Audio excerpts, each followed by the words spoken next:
ਵਾਹਿਗੁਰੂ ਸਾਹਿਬ JIO.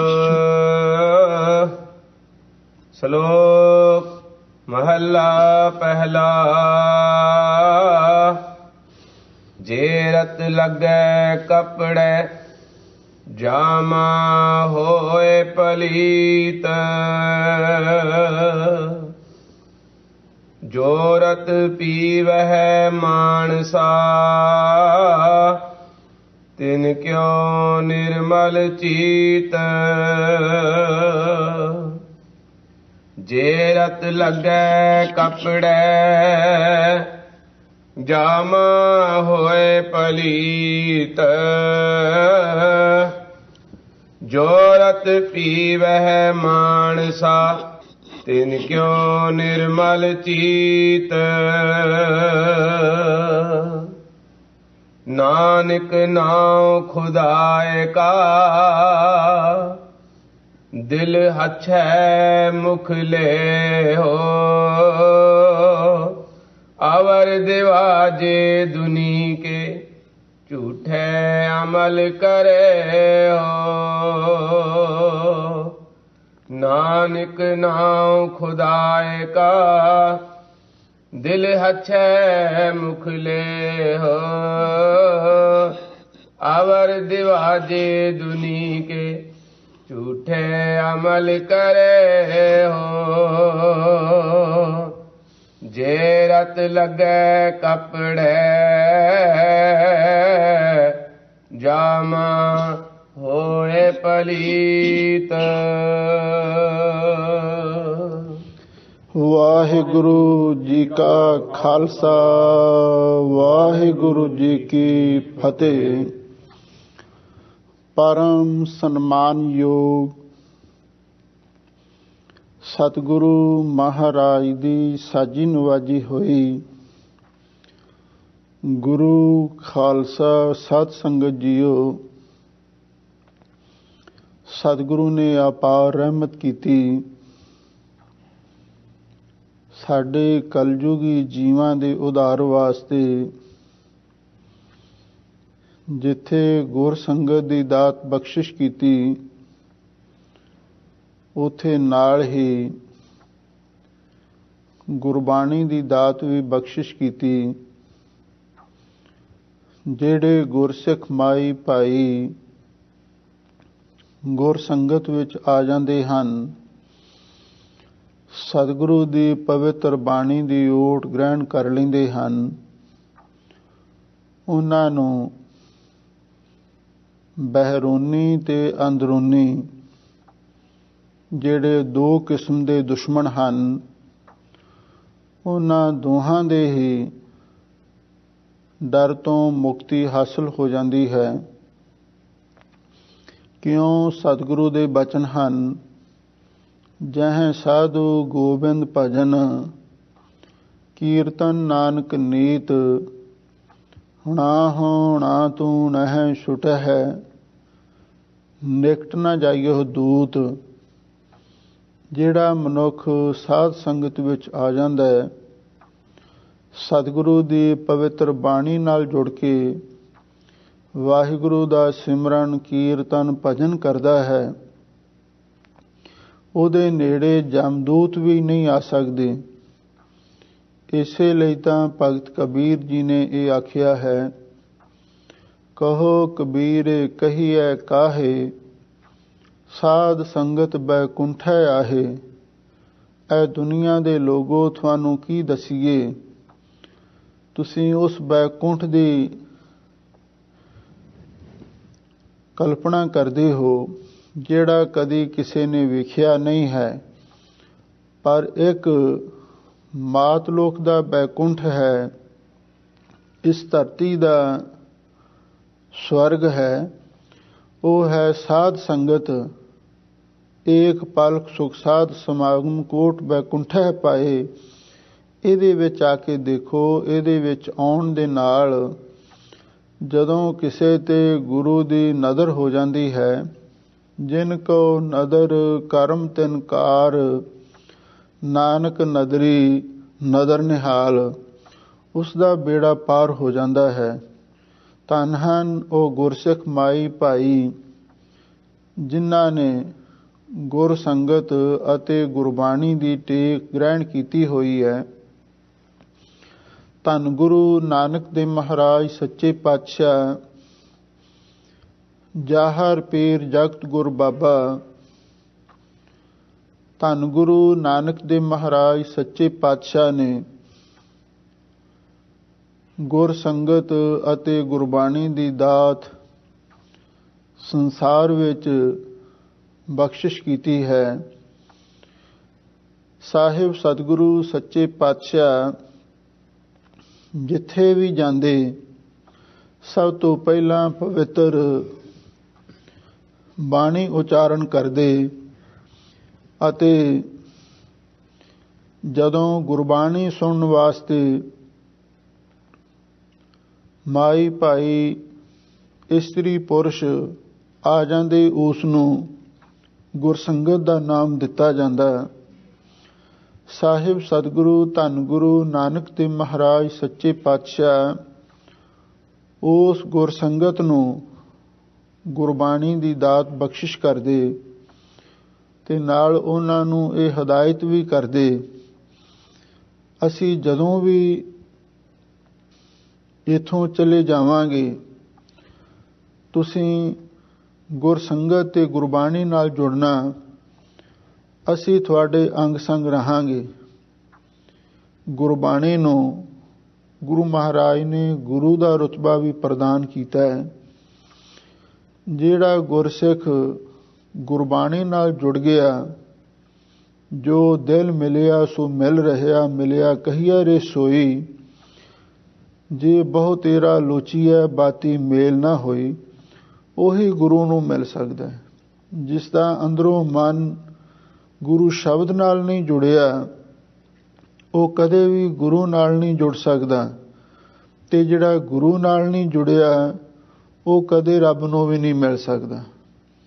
ਇਸੇ ਲਈ ਸਾਹਿਬ ਸਤਿਗੁਰੂ ਸੱਚੇ ਪਾਤਸ਼ਾਹ ਨੇ ਸਾਡੇ ਲਈ ਇਹ ਅਸੂਲ ਬਣਾ ਦਿੱਤੇ, ਪਹਿਲਾਂ ਗੁਰਸੰਗਤ ਵਿੱਚ ਆਓ, ਇੱਥੇ ਬੈਠ ਕੇ ਬਾਣੀ ਨਾਲ ਜੁੜੋ ਤੇ ਬਾਣੀ ਦੁਆਰਾ ਗੁਰੂ ਦੇ ਨਾਲ ਮਿਲਾਪ ਹੁੰਦਾ ਹੈ ਤੇ ਗੁਰੂ ਦੇ ਨਾਲ ਮਿਲ ਕੇ ਅੱਗੇ ਪਰਮੇਸ਼ਰ ਦੇ ਦੀਦਾਰ ਹੋ ਜਾਂਦੇ ਹਨ।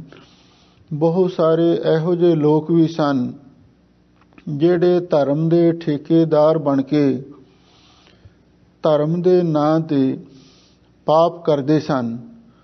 ਉਹਨਾਂ ਨੂੰ ਵੀ ਧੰਨ ਗੁਰੂ ਨਾਨਕ ਦੇਵ ਮਹਾਰਾਜ ਸੱਚੇ ਪਾਤਸ਼ਾਹ ਨੇ ਆੜੇ ਹੱਥੀਂ ਲਿਆ ਹੈ। ਜਿਵੇਂ ਕਿ ਜਿਸ ਸ਼ਲੋਕ ਦਾ ਪਾਠ ਸੰਗਤਾਂ ਨੇ ਸਰਵਣ ਕੀਤਾ ਹੈ, ਇਸ ਦੀ ਉਥਾਨਕਾ ਮਹਾਂਪੁਰਖ ਪਰਾਚੀਨ ਵਿਦਵਾਨ ਇਹ ਸਰਵਣ ਕਰਾਉਂਦੇ ਹਨ। ਧੰਨ ਗੁਰੂ ਨਾਨਕ ਦੇਵ ਮਹਾਰਾਜ ਸੱਚੇ ਪਾਤਸ਼ਾਹ ਜਦੋਂ ਸੁਲਤਾਨਪੁਰ ਦੇ ਅੰਦਰ ਬਿਰਾਜਮਾਨ ਸਨ ਤਾਂ ਉਸ ਵੇਲੇ ਇੱਕ ਸ਼ਾਹੀ ਕਾਜੀ ਉਹ ਸਤਿਗੁਰੂ ਮਹਾਰਾਜ ਦੇ ਨਾਲ ਦਿਲੋਂ ਬੜੀ ਈਰਖਾ ਕਰਦਾ ਸੀ ਅਤੇ ਤਰ੍ਹਾਂ ਤਰ੍ਹਾਂ ਦੀਆਂ ਚੋਭਵੀਆਂ ਗੱਲਾਂ ਵੀ ਕਹਿੰਦਾ ਸੀ, ਕਿਉਂਕਿ ਉਹ ਧੰਨ ਗੁਰੂ ਨਾਨਕ ਦੇਵ ਮਹਾਰਾਜ ਸੱਚੇ ਪਾਤਸ਼ਾਹ ਤੇ ਇਸ ਲਈ ਔਖਾ ਸੀ ਵੀ ਗੁਰੂ ਮਹਾਰਾਜ ਸੱਚੇ ਪਾਤਸ਼ਾਹ ਦੀ ਦਿਨੋਂ ਦਿਨ ਬਹੁਤ ਵਡਿਆਈ ਹੋ ਰਹੀ ਹੈ। ਲੋਕ ਗੁਰੂ ਨਾਨਕ ਦੇ ਪੈਰੋਕਾਰ ਬਣ ਰਹੇ ਨੇ। ਇੱਥੋਂ ਤੱਕ ਨਵਾਬ ਦੌਲਤ ਖਾਂ ਵੀ ਸਾਹਿਬ ਸਤਿਗੁਰੂ ਸੱਚੇ ਪਾਤਸ਼ਾਹ ਦਾ ਮੁਰੀਦ ਬਣ ਚੁੱਕਿਆ ਸੀ। ਇਸ ਵਾਸਤੇ ਉਹ ਸ਼ਾਹੀ ਕਾਜੀ ਅੰਦਰੋਂ ਬੜੀ ਖਾਰ ਖਾਂਦਾ ਸੀ। ਹੁਣ ਇੱਕ ਦਿਨ ਗੁਰੂ ਮਹਾਰਾਜ ਸੱਚੇ ਪਾਤਸ਼ਾਹ ਆਪਣੇ ਘਰੋਂ ਮੋਦੀਖਾਨੇ ਵੱਲ ਨੂੰ ਜਾ ਰਹੇ ਸਨ। ਰਸਤੇ ਵਿੱਚ ਹੀ ਕਾਜੀ ਦਾ ਘਰ ਪੈਂਦਾ ਸੀ ਤੇ ਉਸ ਕਾਜੀ ਨੇ ਆਪਣੇ ਇੱਕ ਨੌਕਰ ਨੂੰ ਹੁਕਮ ਕੀਤਾ ਬਈ ਤੂੰ ਮੁਰਗੀ ਹਲਾਲ ਕਰ। ਔਰ ਕਹਿੰਦੇ ਨੇ ਉਸ ਨੌਕਰ ਨੇ ਮੁਰਗੀ ਪਕੜ ਕੇ ਜਦੋਂ ਹਲਾਲ ਕਰਨ ਲੱਗਿਆ, ਕਿਉਂਕਿ ਮੁਸਲਮਾਨ ਲੋਕ ਬਿਸਮਿਲ੍ਲਾ ਕਹਿ ਕੇ ਤੇ ਫਿਰ ਉਹ ਮੁਰਗੀ ਦੀ ਗਰਦਨ ਤੇ ਛੁਰੀ ਫੇਰਦੇ ਹਨ ਤੇ ਨਾਲ ਕਲਮਾ ਪੜ੍ਹਦੇ ਨੇ। ਕਹਿੰਦੇ ਹੁਣ ਇਹ ਹਲਾਲ ਹੋ ਗਿਆ। ਹੁਣ ਜਦੋਂ ਕਾਜੀ ਨੇ ਆਪਣੇ ਨੌਕਰ ਨੂੰ ਆਖਿਆ ਤੂੰ ਮੁਰਗੀ ਨੂੰ ਹਲਾਲ ਕਰ, ਔਰ ਕਹਿੰਦੇ ਨੇ ਜਦੋਂ ਉਸ ਨੇ ਮੁਰਗੀ ਦੀ ਗਰਦਨ ਤੇ ਬਿਸਮਿਲ੍ਲਾ ਕਹਿ ਕੇ ਛੁਰੀ ਫੇਰੀ, ਉਹ ਮੁਰਗੀ ਉਹਦੇ ਹੱਥੋਂ ਛੁੱਟ ਗਈ। ਭਾਵੇਂ ਉਸਦੀ ਗਰਦਨ ਤਾਂ ਕੱਟੀ ਗਈ ਸੀ, ਪਰ ਉਹ ਉੱਡ ਕੇ ਜਿੱਥੇ ਕਾਜੀ ਖੜਾ ਸੀ ਉਸ 'ਤੇ ਬਹੁਤ ਵੱਡਾ ਲੰਬਾ ਚਿੱਟਾ ਚੋਗਾ ਪਾਇਆ ਹੋਇਆ ਸੀ, ਉਹਦੇ ਉੱਤੇ ਜਾ ਡਿੱਗੀ ਤੇ ਉਹਦਾ ਸਾਰਾ ਚੋਲਾ ਖੂਨ ਦੇ ਨਾਲ ਪਲੀਤ ਹੋ ਗਿਆ। ਤੇ ਜਿਹੜਾ ਕਾਜੀ ਸੀ ਉਹ ਆਪਣੇ ਨੌਕਰ ਨੂੰ ਡਾਂਟਣ ਲੱਗਿਆ, ਕਹਿਣ ਲੱਗਾ ਇਹ ਤੂੰ ਕੀ ਕੀਤਾ? ਮੇਰਾ ਚੋਲਾ, ਮੇਰਾ ਜਾਮਾ ਪਲੀਤ ਕਰ ਛੱਡਿਆ। ਉਸ ਵੇਲੇ ਧੰਨ ਗੁਰੂ ਨਾਨਕ ਦੇਵ ਮਹਾਰਾਜ ਸੱਚੇ ਪਾਤਸ਼ਾਹ ਵੀ ਉੱਥੇ ਖਲੋ ਗਏ। ਉਸ ਕਾਜੀ ਨੂੰ ਗੁਰੂ ਮਹਾਰਾਜ ਸੱਚੇ ਪਾਤਸ਼ਾਹ ਨੇ ਐਨ ਮੌਕੇ ਤੇ ਢੁਕਵਾਂ ਉਪਦੇਸ਼ ਬਖਸ਼ਿਸ਼ ਕੀਤਾ ਹੈ। ਲਓ ਸਤਿਗੁਰੂ ਮਹਾਰਾਜ ਉਸ ਕਾਜੀ ਨੂੰ ਕੀ ਕਹਿੰਦੇ ਹਨ, ਆਪ ਸੰਗਤਾਂ ਪ੍ਰੇਮ ਦੇ ਨਾਲ ਸੁਣੋ ਤੇ ਇੱਕ ਵਾਰੀ ਪਿਆਰ ਦੇ ਨਾਲ ਆਖੋ, ਸਤਿਨਾਮ ਸ੍ਰੀ ਵਾਹਿਗੁਰੂ ਸਾਹਿਬ ਜੀਓ। ਸ਼ਲੋਕ ਮਹੱਲਾ ਪਹਿਲਾ। ਜੇ ਰਤ ਲੱਗੈ ਕਪੜੈ ਜਾਮਾ ਹੋਏ ਪਲੀਤ। ਸਾਹਿਬ ਸਤਿਗੁਰੂ ਧੰਨ ਗੁਰੂ ਨਾਨਕ ਦੇਵ ਮਹਾਰਾਜ ਸੱਚੇ ਪਾਤਸ਼ਾਹ ਫਰਮਾਉਂਦੇ ਹਨ, ਕਹਿਣ ਲੱਗੇ ਕਾਜੀ ਸਾਹਿਬ, ਜੇ ਰਤ ਲੱਗੈ ਕੱਪੜਾ, ਰਤ ਦਾ ਅਰਥ ਹੈ ਖੂਨ, ਰਤ ਦਾ ਅਰਥ ਹੈ ਲਹੂ, ਰਤ ਦਾ ਅਰਥ ਹੈ ਬਲੱਡ। ਸਾਹਿਬ ਸਤਿਗੁਰੂ ਸੱਚੇ ਪਾਤਸ਼ਾਹ ਕਹਿੰਦੇ ਨੇ ਵੀ ਜੇ ਤੁਹਾਡੇ ਕੱਪੜੇ ਨੂੰ ਇਹ ਲਹੂ ਲੱਗ ਜਾਂਦਾ ਹੈ ਤੇ ਤੁਹਾਡਾ ਜਾਮਾ, ਤੁਹਾਡਾ ਚੋਲਾ ਪਲੀਤ ਹੋ ਜਾਂਦਾ ਹੈ, ਅਪਵਿੱਤਰ ਹੋ ਜਾਂਦਾ ਹੈ, ਤੇ ਫਿਰ ਤੁਸੀਂ ਇਸ ਗੱਲ ਦੇ ਬਾਰੇ ਸੋਚੋ ਜੋ ਅਗਲੀ ਪੰਕਤੀ ਵਿੱਚ ਸਤਿਗੁਰੂ ਫਰਮਾ ਰਹੇ ਹਨ, ਜੋ ਰਤ ਪੀਵਹਿ ਮਾਨਸਾ ਤਿਨ ਕਿਉ ਨਿਰਮਲ ਚੀਤ।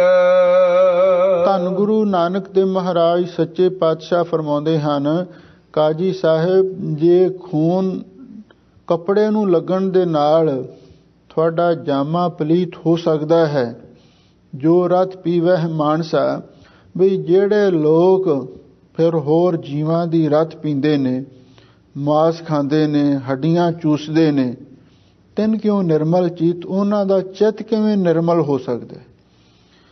ਜੇ ਬਾਹਰ ਕੱਪੜੇ ਨੂੰ ਬਲੱਡ ਲੱਗ ਜਾਵੇ, ਉਹ ਕੱਪੜਾ ਪਲੀਤ ਹੋ ਜਾਂਦਾ ਹੈ, ਅਪਵਿੱਤਰ ਹੋ ਜਾਂਦਾ ਹੈ, ਨਾਪਾਕ ਹੋ ਜਾਂਦਾ ਹੈ, ਤੇ ਜਿਹੜੇ ਫਿਰ ਉਹਨਾਂ ਜੀਵਾਂ ਦਾ ਲਹੂ ਮਾਸ ਖਾਂਦੇ ਨੇ, ਉਹਨਾਂ ਦਾ ਲਹੂ ਪੀਂਦੇ ਨੇ, ਮਾਸ ਖਾਂਦੇ ਹਨ, ਉਹਨਾਂ ਦਾ ਚਿੱਤ ਨਿਰਮਲ ਕਿਵੇਂ ਹੋ ਸਕਦਾ ਹੈ?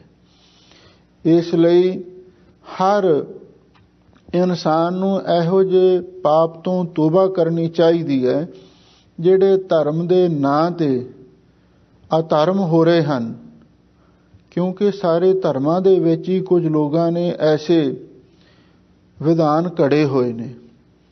ਜਦੋਂ ਮੁਸਲਮਾਨ ਲੋਕ ਈਦ ਬਕਰੀਦ ਨੂੰ ਗਊਆਂ ਕਤਲ ਕਰਦੇ ਨੇ, ਬੱਕਰੇ ਵੱਢਦੇ ਨੇ ਤੇ ਕਹਿੰਦੇ ਨੇ ਇਹ ਸਾਡਾ ਧਾਰਮਿਕ ਤਿਉਹਾਰ ਹੈ। ਹਿੰਦੂ ਲੋਕ ਵੀ ਦੇਵੀ ਦੇਵਤਿਆਂ ਨੂੰ ਬਲੀਆਂ ਚੜ੍ਹਾ ਕੇ ਤੇ ਫਿਰ ਉਹਨਾਂ ਨੂੰ ਖੁਸ਼ ਕਰਦੇ ਨੇ। ਅਸਲੀ ਮਨੋਰਥ, ਅਸਲੀ ਮਨਸ਼ਾ ਤੇ ਇਹੀ ਜਾਪਦਾ ਹੈ, ਜਿਹੜੇ ਆਪਣੀ ਜ਼ੁਬਾਨ ਦੇ ਸਵਾਦ ਬਦਲੇ ਤੇ ਫਿਰ ਉਹ ਇਸ ਤਰ੍ਹਾਂ ਦੇ ਧਾਰਮਿਕ ਪਖੰਡ ਰਚਾ ਲੈਂਦੇ ਨੇ ਬਈ ਕੋਈ ਸਾਨੂੰ ਇਹ ਨਾ ਆਖੇ ਤੁਸੀਂ ਧਰਮੀ ਹੋ ਕੇ ਮਾਸ ਕਿਉਂ ਖਾਂਦੇ ਹੋ। ਇਹ ਸਾਰੇ ਧਰਮਾਂ ਦੀ ਇਹ ਗੱਲ ਹੈ। ਜੇ ਮੁਸਲਮਾਨ ਲੋਕ ਹਲਾਲ ਦੇ ਨਾਂ ਤੇ ਮਾਸ ਖਾਂਦੇ ਨੇ ਤੇ ਹਿੰਦੂ ਲੋਕ ਬਲੀਆਂ ਦੇ ਨਾਂ ਤੇ ਮਾਸ ਖਾਈ ਜਾਂਦੇ ਹਨ, ਤੇ ਇਸੇ ਤਰ੍ਹਾਂ ਜਿਹੜੇ ਸਾਡੇ ਸਿੱਖ ਹਨ ਤੇ ਉਹ ਵੀ ਇਸ ਤਰ੍ਹਾਂ ਦੀਆਂ ਗੱਲਾਂ ਕਹਿ ਕੇ ਵੀ ਹਾਂ ਜੀ ਝਟਕਾ ਖਾਣਾ ਤੇ ਜਾਇਜ਼ ਹੈ, ਕੁੱਠਾ ਨਹੀਂ ਖਾਣਾ ਸਿੱਖ ਨੇ।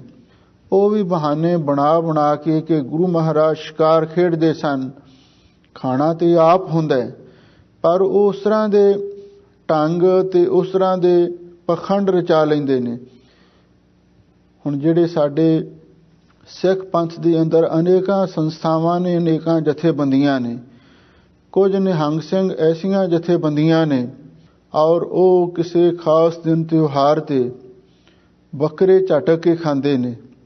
ਤੇ ਫਿਰ ਜਦੋਂ ਉਹਨਾਂ ਤੇ ਕੋਈ ਸਵਾਲ ਕਰਦਾ ਵੀ ਤੁਸੀਂ ਐਸਾ ਕਿਉਂ ਕਰਦੇ ਹੋ, ਉਹਨਾਂ ਦਾ ਇਹ ਜਵਾਬ ਹੁੰਦਾ ਹੈ ਕਿ ਅਸੀਂ ਤਾਂ ਇਹਨਾਂ ਦੀ ਮੁਕਤੀ ਕਰਦੇ ਹਾਂ, ਕਿਉਂਕਿ ਉਹ ਬੱਕਰਾ ਵੱਢਣ ਤੋਂ ਪਹਿਲਾਂ ਉਸ ਨੂੰ ਇਸ਼ਨਾਨ ਕਰਵਾਉਂਦੇ ਹਨ ਤੇ ਫਿਰ ਉਸ ਨੂੰ ਗੁਰਦੁਆਰਾ ਸਾਹਿਬ ਜੀ ਦੇ ਸਾਹਮਣੇ ਲਿਜਾ ਕੇ ਖੜਾ ਕਰਦੇ ਨੇ। ਹਜੂਰ ਸਾਹਿਬ ਵੀ ਦੱਖਣੀ ਲੋਕ ਐਸਾ ਹੀ ਕਰਦੇ ਨੇ। ਤੇ ਫਿਰ ਨਹਾ ਕੇ ਧੁਆ ਕੇ ਤੇ ਉਸ ਤੋਂ ਬਾਅਦ ਫਿਰ ਉਹ ਚੰਡੀ ਦੀ ਵਾਰ ਪੜ੍ਹਦੇ ਨੇ। ਇੱਕ ਨਿਹੰਗ ਸਿੰਘ ਨੰਗੀ ਸ੍ਰੀ ਸਾਹਿਬ ਲੈ ਕੇ ਉੱਥੇ ਆਲੇ ਦੁਆਲੇ ਚੱਕਰ ਕੱਟਦਾ ਹੈ ਤੇ ਨਾਲ ਚੰਡੀ ਦੀ ਵਾਰ ਪੜ੍ਹਦਾ ਤੇ ਫਿਰ ਅਰਦਾਸ ਕਰਕੇ ਉਹਦੇ ਉੱਤੇ ਵਾਰ ਕਰਦੇ ਨੇ। ਕਹਿੰਦੇ ਅਸੀਂ ਇਹਦੀ ਹੁਣ ਮੁਕਤੀ ਕਰਦੇ ਹਾਂ। ਮਹਾਂਪੁਰਖ ਸੱਚਖੰਡ ਵਾਸੀ ਸ਼੍ਰੀਮਾਨ ਸੰਤ ਗਿਆਨੀ ਗੁਰਬਚਨ ਸਿੰਘ ਜੀ ਖਾਲਸਾ ਪਿੰਡਰਾਂ ਵਾਲੇ ਮਹਾਂਪੁਰਖਾਂ ਦੇ ਪਾਸ ਵੀ ਕਿਸੇ ਸਿੰਘ ਨੇ ਆ ਕੇ ਇਹ ਗੱਲ ਦੱਸੀ। ਕਹਿੰਦੇ ਮਹਾਰਾਜ ਵੀ ਜਿਹੜੇ ਨਿਹੰਗ ਸਿੰਘ ਨੇ ਉਹ ਕਹਿੰਦੇ ਵੀ ਅਸੀਂ ਤਾਂ ਇਹਨਾਂ ਦੀ ਮੁਕਤੀ ਕਰਦੇ ਹਾਂ। ਤੇ ਮਹਾਂਪੁਰਖ ਹੱਸ ਕੇ ਕਹਿਣ ਲੱਗੇ ਭਾਈ ਜੀ ਇਸ ਤਰ੍ਹਾਂ ਮੁਕਤੀ ਹੁੰਦੀ ਹੋਵੇ ਤੇ ਫਿਰ ਆਪ ਉਹ ਮੁਕਤੀ ਕਿਉਂ ਨਹੀਂ ਲੈ ਲੈਂਦੇ, ਉਹ ਵੀ ਮੁਕਤੀ ਲੈ ਸਕਦੇ ਨੇ। ਇਸੇ ਤਰ੍ਹਾਂ ਮਹਾਂਪੁਰਖ ਇੱਕ ਵਾਰੀ ਸ਼੍ਰੀ ਅੰਮ੍ਰਿਤਸਰ ਸਾਹਿਬ ਗਏ, ਦਰਬਾਰ ਸਾਹਿਬ ਮੱਥਾ ਟੇਕ ਕੇ ਜਦੋਂ ਸ਼੍ਰੀ ਅਕਾਲ ਤਖਤ ਸਾਹਿਬ ਆਏ ਤਾਂ ਉੱਥੇ ਮਹਾਂਪੁਰਖਾਂ ਦੇ ਤਾਇਆ ਜੀ ਦੇ ਪੁੱਤਰ, ਉਹਨਾਂ ਦੇ ਵੱਡੇ ਭਰਾਤਾ ਗਿਆਨੀ ਹਜ਼ਾਰਾ ਸਿੰਘ ਜੀ, ਉਹ ਸ਼੍ਰੀ ਅਕਾਲ ਤਖਤ ਸਾਹਿਬ ਜੀ ਦੇ ਹੈੱਡ ਗ੍ਰੰਥੀ ਸਨ ਔਰ ਉਹਨਾਂ ਨੇ ਮਹਾਂਪੁਰਖਾਂ ਨੂੰ ਉੱਥੇ ਅਚਾਨਕ ਹੀ ਰੁਕਿਆ ਤੇ ਕਹਿਣ ਲੱਗੇ ਬਈ ਆਪਾਂ ਇਕੱਠੇ ਹੋ ਕੇ ਮਹਾਂਪੁਰਖਾਂ ਨੂੰ ਪੁੱਛੀਏ ਬਈ ਮਾਸ ਖਾਣਾ ਚਾਹੀਦਾ ਕਿ ਨਹੀਂ ਖਾਣਾ ਚਾਹੀਦਾ। ਤੇ ਮਹਾਂਪੁਰਖਾਂ ਦੇ ਨਾਲ ਉਸ ਵੇਲੇ ਭਾਈ ਕਪੂਰ ਸਿੰਘ ਜੀ ਜਥੇਦਾਰ ਸਨ, ਉਹ ਵੀ ਇੱਕ ਜਥੇ ਦੇ ਪੁਰਾਤਨ ਸਿੰਘ ਸਨ। ਉਹਨਾਂ ਨੇ ਸਾਰੀ ਇਹ ਵਾਰਤਾ ਦੱਸੀ। ਉਹ ਕਹਿਣ ਲੱਗੇ ਜਦੋਂ ਮਹਾਂਪੁਰਖਾਂ ਨੂੰ ਉਹਨਾਂ ਨੇ ਅੱਗੋਂ ਰੋਕ ਕੇ ਆਖਿਆ ਕਿ ਮਹਾਂਪੁਰਖੋ ਸਾਨੂੰ ਥੋੜ੍ਹਾ ਜਿਹਾ ਸਮਾਂ ਦਿਓ, ਅਸੀਂ ਵਿਚਾਰ ਕਰਨੀ ਹੈ। ਗਿਆਨੀ ਹਜ਼ਾਰਾ ਸਿੰਘ ਜੀ ਨੇ ਸਵਾਲ ਕੀਤਾ, ਕਿਉਂਕਿ ਭਰਾ ਵੀ ਸਨ, ਉਹ ਹੁਣ ਉਹਨਾਂ ਦੇ ਨਾਲ ਰਲੇ ਹੋਏ ਸਨ ਕਮੇਟੀ ਵਾਲਿਆਂ ਦੇ। ਉਹਨਾਂ ਨੇ ਸਵਾਲ ਕੀਤਾ, ਕਹਿਣ ਲੱਗੇ ਗਿਆਨੀ ਜੀ, ਉਹ ਗਿਆਨੀ ਜੀ ਕਹਿ ਕੇ ਮਹਾਂਪੁਰਖਾਂ ਨੂੰ ਬੁਲਾਉਂਦੇ ਸਨ ਕਿਉਂਕਿ ਟਕਸਾਲ ਹੀ ਗਿਆਨੀਆਂ ਦੀ ਹੈ। ਕਹਿਣ ਲੱਗੇ ਗਿਆਨੀ ਜੀ ਬਈ ਤੁਸੀਂ ਮੀਟ ਖਾਣਾ ਬੰਦ ਕਰਦੇ ਹੋ, ਬਈ ਗੁਰਸਿੱਖ ਨੂੰ ਮੀਟ ਨਹੀਂ ਖਾਣਾ ਚਾਹੀਦਾ, ਮਾਸ ਨਹੀਂ ਖਾਣਾ ਚਾਹੀਦਾ, ਤੇ ਫਿਰ ਸਿੰਘ ਤਕੜੇ ਕਿਵੇਂ ਹੋਣਗੇ, ਸਿੰਘ ਜੰਗ ਕਿਵੇਂ ਕਰਨਗੇ, ਸਿੰਘ ਦੁਸ਼ਮਣ ਦੇ ਨਾਲ ਕਿਵੇਂ ਲੜਨਗੇ। ਇਸ ਤਰ੍ਹਾਂ ਦੀਆਂ ਗੱਲਾਂ ਉਹਨਾਂ ਨੇ ਆਖੀਆਂ। ਤੇ ਉਸ ਵੇਲੇ ਮਹਾਂਪੁਰਖ ਕਹਿਣ ਲੱਗੇ, ਕਹਿੰਦੇ ਭਾਈ ਜਿਸ ਮਨੁੱਖ ਨੇ ਜੰਗ ਕਰਨਾ ਹੈ, ਧਰਮ ਯੁੱਧ ਲੜਨਾ ਹੈ, ਉਹਦਾ ਸਰੀਰ ਵੀ ਤਕੜਾ ਹੋਣਾ ਚਾਹੀਦਾ, ਪਰ ਸਰੀਰ ਦੇ ਨਾਲੋਂ ਉਹਦਾ ਮਨ ਤਕੜਾ ਹੋਣਾ ਚਾਹੀਦਾ। ਯਾਦ ਰੱਖੋ ਜਿਹੜਾ ਮਨ ਹੈ ਉਹ ਬਾਣੀ ਨਾਲ ਹੀ ਤਕੜਾ ਹੁੰਦਾ ਹੈ, ਸਿਮਰਨ ਅਭਿਆਸ ਦੇ ਨਾਲ ਹੀ ਤਕੜਾ ਹੁੰਦਾ ਹੈ। ਮਾਸ ਖਾਣ ਦੇ ਨਾਲ ਸਰੀਰ ਰਿਸ਼ਟ ਪੁਸ਼ਟ ਤਾਂ ਹੋ ਸਕਦਾ ਹੈ, ਪਰ ਮਨ ਕਮਜ਼ੋਰ ਹੁੰਦਾ ਹੈ। ਮਹਾਂਪੁਰਖਾਂ ਨੇ ਉਹਨਾਂ ਨੂੰ ਇਹ ਦਲੀਲ ਦਿੱਤੀ। ਕਹਿਣ ਲੱਗੇ ਇਤਿਹਾਸ ਪੜ੍ਹੋ, ਦੁਨੀ ਚੰਦ ਜਿਸ ਦਾ ਸਰੀਰ ਬਹੁਤ ਰਿਸ਼ਟ ਪੁਸ਼ਟ ਸੀ, ਪਰ ਜਦੋਂ ਕਲਗੀਧਰ ਪਾਤਸ਼ਾਹ ਨੇ ਉਹਨੂੰ ਇਹ ਬਚਨ ਕਿਹਾ ਪਹਾੜੀਆਂ ਦੇ ਹਾਥੀ ਨਾਲ ਇਹ ਗੁਰੂ ਕਾ ਹਾਥੀ ਦੁਨੀ ਚੰਦ ਮੁਕਾਬਲਾ ਕਰੇਗਾ, ਉਹ ਤੇ ਡਰਦਾ ਮਾਰਾ ਰਾਤ ਨੂੰ ਹੀ ਕਿਲੇ ਦੀ ਕੰਧ ਟੱਪ ਕੇ ਦੌੜ ਕੇ ਘਰ ਆ ਗਿਆ।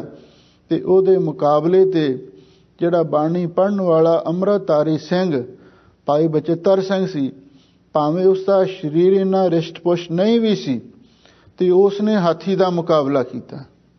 ਇਸ ਲਈ ਮਾਸ ਖਾਣ ਦੇ ਨਾਲ ਮਾਸ ਹੀ ਵੱਧਦਾ ਹੈ, ਮਨ ਨਹੀਂ ਤਕੜਾ ਹੋ ਸਕਦਾ, ਆਤਮਾ ਨਹੀਂ ਬਲਵਾਨ ਹੋ ਸਕਦੀ। ਤੇ ਜਦੋਂ ਇਸ ਤਰ੍ਹਾਂ ਦੀਆਂ ਵਿਚਾਰਾਂ ਹੋ ਰਹੀਆਂ ਸਨ, ਉਹ ਅੱਗੋਂ ਕਹਿਣ ਲੱਗੇ, ਨਹੀਂ ਜੀ, ਇਹ ਮਾਸ ਤਾਂ ਖਾਣਾ ਹੀ ਚਾਹੀਦਾ, ਇਹ ਤੋਂ ਬਿਨਾਂ ਬੰਦਾ ਤਕੜਾ ਨਹੀਂ ਹੁੰਦਾ, ਇਹੀ ਇੱਕ ਸਭ ਤੋਂ ਵਧੀਆ ਖੁਰਾਕ ਹੈ।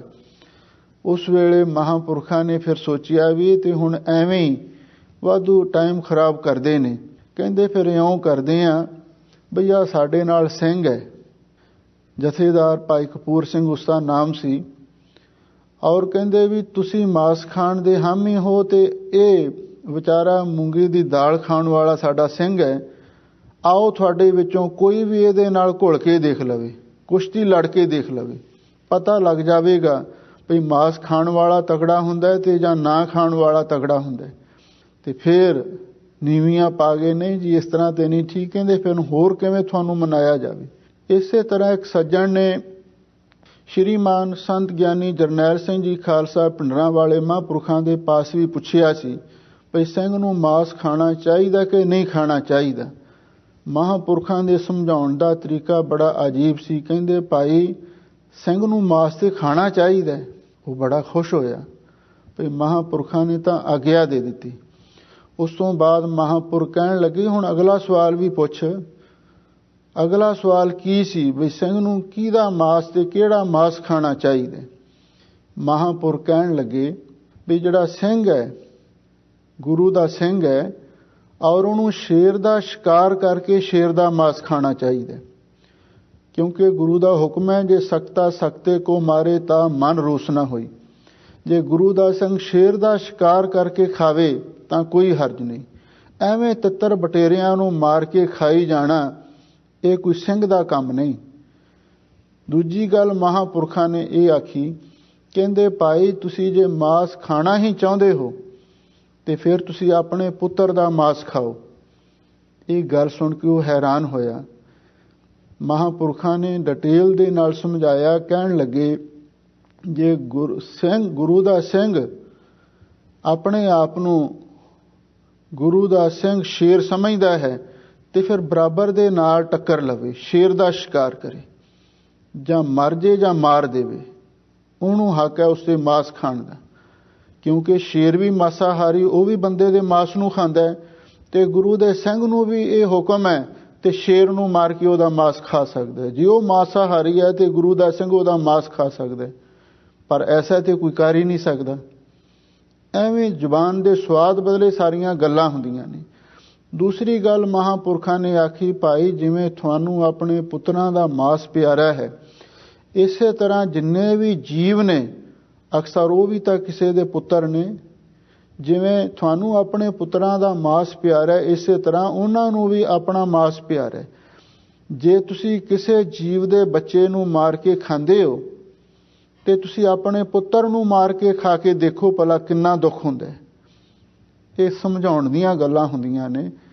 ਸੋ ਇਸ ਤਰ੍ਹਾਂ ਦੀਆਂ ਗੱਲਾਂ ਖਾਣ ਵਾਲੇ ਲੋਕ ਘੜ ਲੈਂਦੇ ਨੇ, ਪਰ ਜਿਹੜੇ ਮਹਾਂਪੁਰਖ ਉਹ ਭਾਈ ਇਹਨਾਂ ਚੀਜ਼ਾਂ ਤੋਂ ਸਦਾ ਵਰਜਦੇ ਨੇ। ਕਿਉਂਕਿ ਸਤਿਗੁਰੂ ਦੀ ਬਾਣੀ ਇਹ ਸਾਨੂੰ ਕਹਿ ਰਹੀ ਹੈ, ਜੇ ਰਤ ਲੱਗੈ ਕਪੜਾ ਜਾਮਾ ਹੋਏ ਪਲੀਤ। ਸਤਿਗੁਰੂ ਕਾਜੀ ਨੂੰ ਕਹਿੰਦੇ ਨੇ, ਕਾਜੀ ਸਾਹਿਬ ਜੇ ਖੂਨ ਕੱਪੜੇ ਨੂੰ ਲੱਗ ਜਾਵੇ ਤੇ ਇਹਦੇ ਨਾਲ ਤੁਹਾਡਾ ਜਾਮਾ, ਤੁਹਾਡਾ ਚੋਲਾ ਪਲੀਤ ਹੋ ਸਕਦਾ ਹੈ। ਤੇ ਜਿਹੜੇ ਲੋਕ ਜੀਵਾਂ ਦੀ ਰਤ ਪੀਂਦੇ ਨੇ, ਲਹੂ ਪੀਂਦੇ ਨੇ, ਤੇ ਫਿਰ ਉਹਨਾਂ ਦਾ ਚਿੱਤ ਨਿਰਮਲ ਕਿਵੇਂ ਹੋ ਸਕਦਾ? ਜੇ ਚਿੱਤ ਨਿਰਮਲ ਨਾ ਹੋਇਆ ਤੇ ਭਜਨ ਕਿਵੇਂ ਕਰਨਗੇ? ਉਹਨਾਂ ਦਾ ਮਨ ਕਿਵੇਂ ਟਿਕੇਗਾ? ਉਹਨਾਂ ਦਾ ਮਨ ਕਿਵੇਂ ਹਜ਼ੂਰੀ ਵਿੱਚ ਆਵੇਗਾ? ਕਿਉਂਕਿ ਗੁਰੂ ਮਹਾਰਾਜ ਨੇ ਤਾਂ ਇਹ ਆਖਿਆ, 68 ਤੀਰਥ ਸਗਲ ਪੁਨ ਜੀ ਦਇਆ ਪ੍ਰਵਾਨ। ਜੀਵਾਂ ਤੇ ਦਇਆ ਕਰਨੀ ਪ੍ਰਵਾਨ ਗਿਣੀ ਗਈ ਹੈ। ਤੇ ਤੌਲ ਧਰਮ ਦਇਆ ਕਾ ਪੂਤ ਸਤਿਗੁਰੂ ਨੇ ਲਿਖਿਆ। ਜਿਹੜਾ ਧਰਮ ਰੂਪੀ ਤੌਲਾ ਉਹ ਦਇਆ ਦਾ ਪੁੱਤਰ ਹੈ। ਸੋ ਕੁਦਰਤੀ ਸ਼ਲੋਕ ਆ ਗਿਆ, ਇਸ ਲਈ ਵਿਚਾਰਾਂ ਹੋ ਰਹੀਆਂ ਨੇ। ਹਜ਼ੂਰ ਕਹਿੰਦੇ ਨੇ ਭਾਈ ਇਸ ਲਈ ਕਿਸੇ ਵੀ ਮਨੁੱਖ ਨੂੰ ਕਿਸੇ ਦਾ ਮਾਸ ਖਾਣਾ, ਕਿਸੇ ਦਾ ਲਹੂ ਪੀਣਾ ਇਹ ਜਾਇਜ਼ ਨਹੀਂ ਹੈ। ਇਸ ਲਈ ਆ ਜਿਹੜੇ ਚਲੋ ਅੰਗਰੇਜ਼ ਵੀ ਨੇ, ਇਹ ਵੀ ਹੁਣ ਪਿੱਛੇ ਜੇ ਇਹਨਾਂ ਦਾ ਵੀ ਇੱਕ ਤਿਉਹਾਰ ਆਇਆ ਸੀ, ਉਦੋਂ ਟਰਕੀ ਦਾ ਮਾਸ ਖਾਂਦੇ ਨੇ। ਕਹਿਣ ਤੋਂ ਭਾਵੇਂ ਜਿਹੜੇ ਖਾਣ ਵਾਲੇ ਨੇ ਕੋਈ ਨਾ ਕੋਈ ਬਹਾਨਾ ਜ਼ਰੂਰ ਕੱਢ ਲੈਂਦੇ ਨੇ। ਧਰਮ ਦੇ ਨਾਂ ਤੇ ਵੀ ਅਧਰਮ ਕਰਨਾ ਸ਼ੁਰੂ ਕਰ ਦਿੰਦੇ ਨੇ। ਸਾਰੇ ਧਰਮਾਂ ਦੇ ਵਿੱਚ ਇਹ ਰੀਤ ਹੈ। ਪਰ ਜਿਹੜੇ ਅਸਲੀ ਮਹਾਂਪੁਰਖ ਨੇ ਉਹ ਭਾਈ ਸੱਚ ਦਾ ਪ੍ਰਚਾਰ ਕਰਦੇ ਨੇ, ਗੁਰੂ ਦੀ ਗੱਲ ਕਰਦੇ ਨੇ। ਸਤਿਗੁਰੂ ਤਾਂ ਇਹ ਕਹਿੰਦੇ ਨੇ ਜੇ ਖੂਨ ਲੱਗਣ ਦੇ ਨਾਲ ਕੱਪੜੇ ਨੂੰ ਜਾਮਾ ਪਲੀਤ ਹੋ ਸਕਦਾ ਹੈ, ਤੇ ਜਿਹੜੇ ਲੋਕਾਂ ਦੀ ਰਤ ਪੀਂਦੇ ਨੇ, ਲਹੂ ਪੀਂਦੇ ਨੇ, ਮਾਸ ਖਾਂਦੇ ਨੇ, ਉਹਨਾਂ ਦਾ ਚਿੱਤ ਨਿਰਮਲ ਕਿਵੇਂ ਹੋ ਸਕਦਾ ਹੈ? ਪਹਿਲਾ ਮੁੱਖ ਅਰਥ, ਮੁੱਖ ਸਿਧਾਂਤ ਇਹੀ ਹੈ।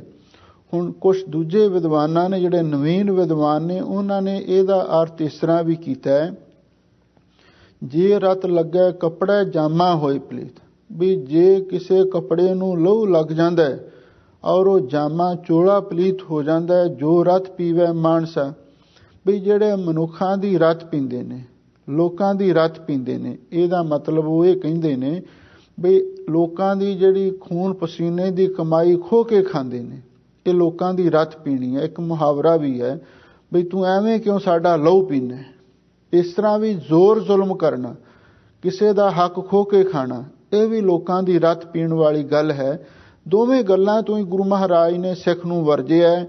ਤਿੰਨ ਕਿਉਂ ਨਿਰਮਲ ਚੀਜ਼ ਜਿਹੜੇ ਭਾਈ ਲੋਕਾਂ ਦੀ ਰਤ ਪੀਂਦੇ ਨੇ, ਲੋਕਾਂ ਦਾ ਹੱਕ ਮਾਰ ਕੇ ਖਾਂਦੇ ਨੇ, ਤੇ ਉਹਨਾਂ ਦਾ ਚਿੱਤ ਨਿਰਮਲ ਕਿਵੇਂ ਹੋ ਸਕਦਾ? ਇਹ ਕਾਜੀ ਵੀ ਤਾਂ ਐਸਾ ਕਰਦਾ ਸੀ, ਤੇ ਇਸੇ ਲਈ ਗੁਰੂ ਮਹਾਰਾਜ ਨੇ ਇਹਨੂੰ ਇਹੋ ਜਿਹਾ ਉਪਦੇਸ਼ ਦਿੱਤਾ, ਨਾਨਕ ਨਾਮ ਖੁਦਾਏ ਕਾ ਦਿਲ ਹੱਛੈ ਮੁਖ ਲੈ ਹੋ। ਫਿਰ ਇਹ ਕਾਜੀ ਦੇ ਭਾਗ ਜਾਗ ਪਏ ਤੇ ਸਤਿਗੁਰੂ ਨੂੰ ਕਹਿਣ ਲੱਗਾ, ਮਹਾਰਾਜ ਹੁਣ ਕਿਰਪਾ ਕਰਕੇ ਤੁਸੀਂ ਦੱਸੋ ਬਈ ਹੁਣ ਵੀ ਫਿਰ ਕਿਵੇਂ ਅਸੀਂ ਰੱਬ ਦਾ ਨਾਮ ਲਈਏ? ਤਾਂ ਗੁਰੂ ਮਹਾਰਾਜ ਨੇ ਅੱਗੇ ਉਪਦੇਸ਼ ਦਿੱਤਾ, ਨਾਨਕ ਨਾਉ ਖੁਦਾਏ ਕਾ ਦਿਲ ਹੱਛੈ ਮੁਖ ਲਿਓ। ਸਤਿਗੁਰੂ ਕਹਿਣ ਲੱਗੇ, ਭਾਈ ਜੇ ਤੁਸੀਂ ਖੁਦਾ ਦਾ ਨਾਮ ਲੈਣਾ, ਉਸ ਅੱਲਾਹ ਤਾਲਾ ਦਾ, ਰੱਬ ਦਾ ਨਾਮ ਲੈਣਾ, ਦਿਲ ਹੱਛੈ, ਪਹਿਲਾਂ ਦਿਲ ਨੂੰ ਸਾਫ਼ ਕਰੋ, ਦਿਲ ਦੀ ਭਾਵਨਾ ਸ਼ੁੱਧ ਕਰੋ। ਦਿਲ ਦੀ ਭਾਵਨਾ ਸ਼ੁੱਧ ਤਾਂ ਹੋਵੇਗੀ, ਪਹਿਲਾਂ ਆਹਾਰ ਸ਼ੁੱਧ ਤੇ ਫਿਰ ਵਿਚਾਰ ਸ਼ੁੱਧ ਹੋਵੇਗਾ। ਜੇ ਆਹਾਰ ਹੀ ਸ਼ੁੱਧ ਨਹੀਂ ਤੇ ਅੰਦਰੋਂ ਵਿਚਾਰ ਸ਼ੁੱਧ ਨਹੀਂ ਹੋਵੇਗਾ। ਇਸੇ ਲਈ ਗੁਰੂ ਮਹਾਰਾਜ ਕਹਿੰਦੇ, ਜੇ ਤੁਸੀਂ ਖੁਦਾ ਦਾ ਨਾਮ ਲੈਣਾ ਹੈ ਤੇ ਸਾਫ਼ ਦਿਲ ਦੇ ਨਾਲ, ਮਨ ਦੇ ਵਿੱਚੋਂ ਪਾਪ ਤੇ ਵਿਕਾਰ ਕੱਢ ਕੇ, ਤੇ ਲੋਕਾਂ ਦੀ ਰਤ ਪੀਣ ਦਾ ਤੇ ਮਾਸ ਖਾਣ ਦਾ ਭਰਮ ਛੱਡ ਕੇ, ਤੇ ਫਿਰ ਰੱਬ ਦਾ ਨਾਮ ਮੁਖ ਤੋਂ ਲਵੋ, ਤੇ ਉਹ ਨਾਮ ਜਪਿਆ ਤੁਹਾਡਾ ਪ੍ਰਵਾਨ ਹੋਵੇਗਾ। ਅਵਰ ਦਿਵਾ ਜੇ ਦੁਨੀ ਕੇ ਝੂਠੇ ਅਮਲ ਕਰੇ ਹੋ। ਧੰਨ ਗੁਰੂ ਨਾਨਕ ਤੇ ਮਹਾਰਾਜ ਸੱਚੇ ਪਾਤਸ਼ਾਹ ਫਰਮਾਉਂਦੇ ਨੇ, ਭਾਈ ਹੋਰ ਜਿੰਨੇ ਵੀ ਦੁਨੀਆ ਦੇ ਦਵਾਜੇ ਦਾ ਅਰਥ ਹੈ ਦਿਖਾਵੇ ਨੇ, ਆਡੰਬਰ ਨੇ, ਕੋਈ ਧਾਰਮਿਕ ਰਸਮੋ ਰਿਵਾਜ ਨੇ, ਇਹ ਸਾਰੇ ਝੂਠੇ ਨੇ। ਤੇ ਜਿਹੜੇ ਤੁਸੀਂ ਇਹਨਾਂ ਤੇ ਅਮਲ ਕਰੇ ਹੋ, ਅਮਲ ਕਰਦੇ ਹੋ, ਤੁਸੀਂ ਕਹਿੰਦੇ ਸਾਡੇ ਧਰਮ ਦੇ ਵਿੱਚ ਐਸਾ ਲਿਖਿਆ ਹੋਇਆ, ਇਹ ਜਿਹੜੇ ਧਰਮ ਦੇ ਨਾਂ ਤੇ ਤੁਸੀਂ ਪਖੰਡ ਰਚਦੇ ਹੋ, ਤੇ ਜਿਹੜੇ ਪਖੰਡ ਦੇ ਹੇਠਾਂ ਤੁਸੀਂ ਅਮਲ ਕਰੇ ਹੋ, ਅਮਲ ਕਰਦੇ ਹੋ, ਮਾੜੇ ਕੰਮ ਕਰਦੇ ਹੋ, ਇਹ ਵੀ ਸਾਰੇ ਤੁਹਾਡੇ ਝੂਠੇ ਹੀ ਹਨ। ਮਹੱਲਾ ਪਹਿਲਾ, ਜਾਹੋ ਨਾਹੀ ਤਾਂ ਕਿਆ ਆਖਾਂ, ਕਿਹੋ ਨਾਹੀ ਕਿਆ ਹੋਵਾ। ਤਾਂ ਉਸ ਵੇਲੇ ਉਸ ਕਾਜੀ ਨੇ ਗੁਰੂ ਮਹਾਰਾਜ ਦੇ ਉੱਤੇ ਫਿਰ ਤਰਕ ਕੀਤੀ, ਕਹਿੰਦਾ ਵੀ ਇਹਦਾ ਮਤਲਬ ਇਹ ਆ ਵੀ ਤੁਸੀਂ ਵੱਡੇ ਗੁਰੂ ਪੀਰ ਬਣੇ ਹੋਏ ਹੋ, ਤੁਸੀਂ ਲੋਕਾਂ ਨੂੰ ਉਪਦੇਸ਼ ਦਿੰਦੇ ਹੋ। ਉਹਨੇ ਕੁਛ ਤਰਕ ਦੇ ਨਾਲ, ਈਰਖਾ ਦੇ ਨਾਲ ਇਹ ਗੱਲ ਕਹਿ ਦਿੱਤੀ। ਤਾਂ ਗੁਰੂ ਮਹਾਰਾਜ ਨੇ ਨਿਮਰਤਾ ਦੇ ਨਾਲ ਅੱਗੋਂ ਇਹ ਜਵਾਬ ਦਿੱਤਾ, ਜਾਹੋ ਨਾਹੀ ਤਾਂ ਕਿਆ ਆਖਾਂ। ਕਹਿੰਦੇ ਭਾਈ ਅਸੀਂ ਤੇ ਆਪਣੇ ਆਪ ਦੇ ਵਿੱਚ ਕੁਛ ਨਹੀਂ ਬਣਦੇ, ਨਾ ਅਸੀਂ ਆਪਣੇ ਆਪ ਨੂੰ ਗੁਰੂ ਅਖਵਾਉਂਦੇ ਹਾਂ, ਨਾ ਪੀਰ ਸਦਾਉਂਦੇ ਹਾਂ। ਗੁਰ ਪੀਰ ਸਦਾਏ ਮੰਗਣ ਜਾਏ ਤਾਂ ਕਿਆ ਮੂਲ ਨਾ ਲੱਗੀਐ ਪਾਏ। ਜਿਹੜਾ ਗੁਰੂ ਪੀਰ ਸਦਵਾ ਕੇ ਲੋਕਾਂ ਦੇ ਘਰੇ ਮੰਗਣ ਵਾਸਤੇ ਜਾਂਦਾ, ਉਹ ਕਾਹਦਾ ਗੁਰੂ ਪੀਰ ਹੈ? ਹਜ਼ੂਰ ਕਹਿੰਦੇ, ਜਾਹੋ ਨਾਹੀ, ਜਦੋਂ ਮੈਂ ਕੁਛ ਹੈ ਹੀ ਨਹੀਂ ਤਾਂ ਕਿਆ ਆਖਾਂ, ਤਾਂ ਮੈਂ ਕਿਸੇ ਨੂੰ ਕੀ ਆਖਾਂ, ਕੀ ਉਪਦੇਸ਼ ਦੇਵਾਂ? ਜਦੋਂ ਮੇਰੀ ਆਪਣੀ ਕੋਈ ਯੋਗਤਾ ਹੀ ਨਹੀਂ, ਜਦੋਂ ਮੇਰੀ ਆਪਣੀ ਕੋਈ ਕਮਾਈ ਹੀ ਨਹੀਂ, ਤੇ ਫਿਰ ਮੈਂ ਕਿਸੇ ਨੂੰ ਕੀ ਆਖ ਸਕਦਾ ਹਾਂ? ਕਿਸੇ ਨੂੰ ਕਹਿਣ ਦਾ ਮੈਨੂੰ ਕੋਈ ਅਧਿਕਾਰ ਨਹੀਂ। ਜਦੋਂ ਮੇਰਾ ਆਪਣਾ ਹੀ ਜੀਵਨ ਨਹੀਂ ਤੇ ਕਿਸੇ ਨੂੰ ਮੈਂ ਕੀ ਆਖ ਸਕਦਾ ਹਾਂ? ਕਿਹੋ ਨਾਹੀ ਕਿਆ ਹੋਵਾਂ। ਹਜ਼ੂਰ ਕਹਿੰਦੇ, ਮੈਂ ਪਹਿਲਾਂ ਵੀ ਕੁਝ ਨਹੀਂ ਸੀ ਤੇ ਹੁਣ ਵੀ ਕੁਝ ਨਹੀਂ, ਕਿਆ ਹੋਵਾਂ ਤੇ ਅੱਗੇ ਨੂੰ ਵੀ ਮੈਂ ਕੀ ਹੋਣਾ। ਭਾਵ ਸਾਨੂੰ ਕੋਈ ਗੁਰੂ ਬਣਨ ਦਾ, ਪੀਰ ਬਣਨ ਦਾ ਤੇ ਕੁਛ ਬਣਨ ਦਾ ਚਾਅ ਨਹੀਂ ਹੈ, ਕਿਉਂਕਿ ਸਿੱਖ ਧਰਮ ਦੀ ਇਹ ਪਰੰਪਰਾ ਹੈ ਵੀ ਮਾਣ ਹੁੰਦੇ ਹੋਏ ਨਿਮਾਣਾ, ਵੀ ਮਾਣ ਹੁੰਦਿਆਂ ਨਿਮਾਣੇ ਹੋ ਕੇ ਰਹਿਣਾ ਹੈ। ਕੀਤਾ ਕਰਨ ਕਹਿਆ ਕਥਨਾ ਭਰਿਆ ਪਰ ਤੋਵਾ। ਸਾਹਿਬ ਸਤਿਗੁਰੂ ਸੱਚੇ ਪਾਤਸ਼ਾਹ ਫਰਮਾਉਂਦੇ ਨੇ, ਕੀਤਾ ਕਰਨਾ, ਮੈਂ ਤੇ ਉਹੀ ਕੁਛ ਕੀਤਾ ਹੈ ਜੋ ਮੇਰੇ ਕੋਲੋਂ ਪਰਮੇਸ਼ਰ ਨੇ ਕਰਵਾਇਆ ਹੈ। ਅੱਗੇ ਲਈ ਵੀ ਅਸਾਂ ਉਹੀ ਕਰਨਾ ਹੈ ਜੋ ਮੇਰਾ ਮਾਲਕ ਕਰਵਾਏਗਾ। ਕਹਿਆ ਕਥਨਾ, ਅਸੀਂ ਉਹੀ ਆਖਿਆ ਜੋ ਮੇਰੇ ਮਾਲਕ ਨੇ ਅਖਵਾਇਆ ਹੈ। ਤੇ ਉਹੀ ਅਸੀਂ ਕਥਨਾ ਦਾ ਅਰਥ ਹੈ ਅੱਗੇ ਵਿਆਖਿਆ ਸਹਿਤ ਖੁਲਾਸੇ ਨਾਲ ਅਸੀਂ ਇਹ ਗੱਲ ਲੋਕਾਂ ਨੂੰ ਸਮਝਾਈ ਹੈ ਜਿਵੇਂ ਮੇਰੇ ਮਾਲਕ ਨੇ ਪ੍ਰੇਰਣਾ ਕੀਤੀ। ਭਰਿਆ ਪਰ ਧੋਵਾਂ, ਮੈਂ ਤੇ ਖੁਦ ਪਾਪਾਂ ਦੀ ਮੈਲ ਦੇ ਨਾਲ ਭਰਿਆ ਹੋਇਆ ਹਾਂ ਤੇ ਮੈਂ ਪਾਪਾਂ ਦੀ ਮੈਲ ਨੂੰ ਭਰ ਕੇ ਧੋਵਾਂਦਾਰ ਧੋਣ ਦਾ ਯਤਨ ਕਰਦਾ ਹਾਂ ਵੀ ਮੇਰੇ ਪਾਪ ਉਤਰ ਜਾਣ। ਇਸ ਲਈ ਮੈਂ ਸੇਵਾ ਸਿਮਰਨ ਅਤੇ ਹੋਰ ਰੱਬ ਦੀ ਬੰਦਗੀ ਕਰਦਾ ਹਾਂ। ਆਪ ਨ ਬੁਝਾ ਲੋਕ ਬੁਝਾਈ ਐਸਾ ਆਗੂ ਹੋਵਾ। ਧੰਨ ਗੁਰੂ ਨਾਨਕ ਦੇਵ ਮਹਾਰਾਜ ਸੱਚੇ ਪਾਤਸ਼ਾਹ ਕਹਿੰਦੇ, ਕਾਜੀ ਸਾਹਿਬ ਤੁਸੀਂ ਤਾਂ ਇਹ ਸਮਝਦੇ ਹੋ ਵੀ ਆਪ ਤੇ ਮੈਂ ਨਾ ਸਮਝਾਂ ਤੇ ਲੋਕਾਂ ਨੂੰ ਸਮਝਾਉਣ ਤੁਰ ਪਵਾਂ, ਇਹੋ ਜਿਹਾ ਆਗੂ ਮੈਂ ਬਣ ਜਾਵਾਂ। ਪਰ ਮੈਂ ਇਹੋ ਜਿਹਾ ਆਗੂ ਬਣਨ ਲਈ ਤਿਆਰ ਨਹੀਂ। ਸਿੱਖ ਧਰਮ ਦੇ ਅੰਦਰ ਇਹ ਅਸੂਲ ਹੈ, ਪ੍ਰਥਮੇ ਮਨ ਪ੍ਰਬੁੱਧੈ ਆਪਣਾ ਪਾਸ਼ੈ ਅਵਰ ਰੀ ਜਾਵੇ।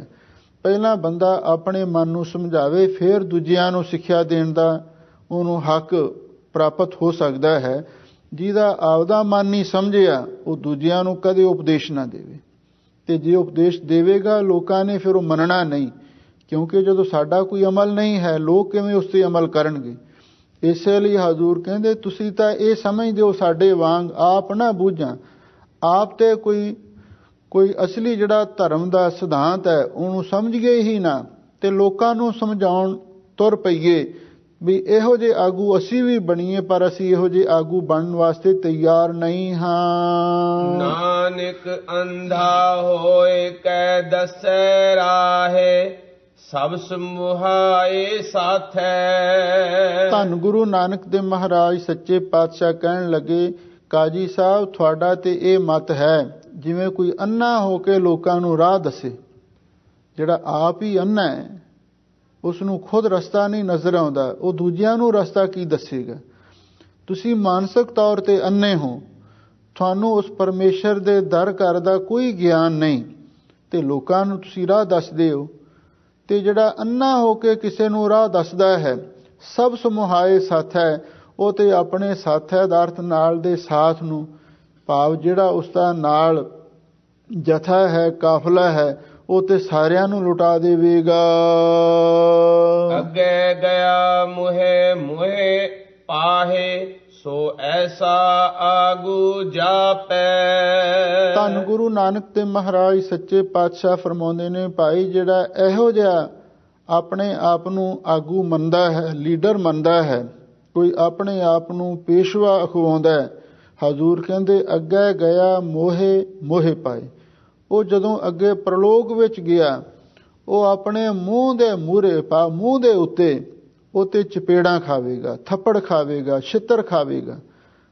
ਤੇ ਜਿਸ ਦੀ ਆਪਣੀ ਕੋਈ ਕਰਨੀ ਨਹੀਂ ਹੁੰਦੀ ਤੇ ਦੂਜਿਆਂ ਨੂੰ ਉਪਦੇਸ਼ ਦਿੰਦਾ ਹੈ, ਐਸਾ ਆਗੂ ਜਾਪੈ। ਵੀ ਇਹੋ ਜਿਹਾ ਆਗੂ ਜਾਪੈ ਦਾ ਅਰਥ ਜਾਣਿਆ ਜਾਂਦਾ। ਤੁਸੀਂ ਇਹੋ ਜਿਹੇ ਆਗੂ ਨੂੰ ਪ੍ਰਵਾਨ ਕਰਦੇ ਹੋ। ਤੁਸੀਂ ਵੀ ਇਹੀ ਸਮਝਦੇ ਹੋ ਵੀ ਇਹੋ ਜਿਹਾ ਹੀ ਧਾਰਮਿਕ ਆਗੂ ਹੋਵੇ ਜਿਹਦੀ ਆਪਣੀ ਕੋਈ ਕਰਨੀ ਨਹੀਂ, ਲੋਕਾਂ ਨੂੰ ਉਪਦੇਸ਼ ਦੇਵੇ ਤੇ ਆਪ ਉਹ ਕੰਮ ਕਰੇ ਜਿਹੜੇ ਕਦੇ ਕਰਨ ਵਾਲੇ ਨਹੀਂ ਹਨ। ਸਤਿਗੁਰੂ ਕਹਿੰਦੇ ਇਹੋ ਜਿਹੀ ਗੱਲ ਦੀ ਅਸੀਂ ਬਿਲਕੁਲ ਹਾਮੀ ਨਹੀਂ ਹਾਂ।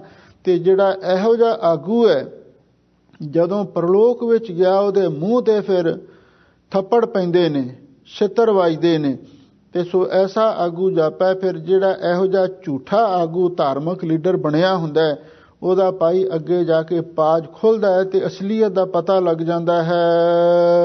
ਔੜੀ ਮਹਾਰੁਤੀ ਸਭ ਤੂੰ ਘੜੀ ਮੂਰਤ ਵਿਚਾਰਾ। ਘੜੀ ਤੇ ਵਿਸਰਾਮ ਲਾਉਣਾ ਹੈ। ਮਹਾਰੁਤੀ ਸਭ ਤੂੰ ਘੜੀ ਮੂਰਤ ਵਿਚਾਰਾ। ਪੌੜੀ ਵਿੱਚ ਧੰਨ ਗੁਰੂ ਨਾਨਕ ਦੇਵ ਮਹਾਰਾਜ ਸੱਚੇ ਪਾਤਸ਼ਾਹ ਫਰਮਾਉਂਦੇ ਨੇ ਵੀ ਮਹਾਂ ਦਾ ਅਰਥ ਹੈ ਮਹੀਨਾ, ਰੁੱਤੀ ਦਾ ਅਰਥ ਹੈ ਰੁੱਤਾਂ, ਮੌਸਮ, ਬਹਾਰ।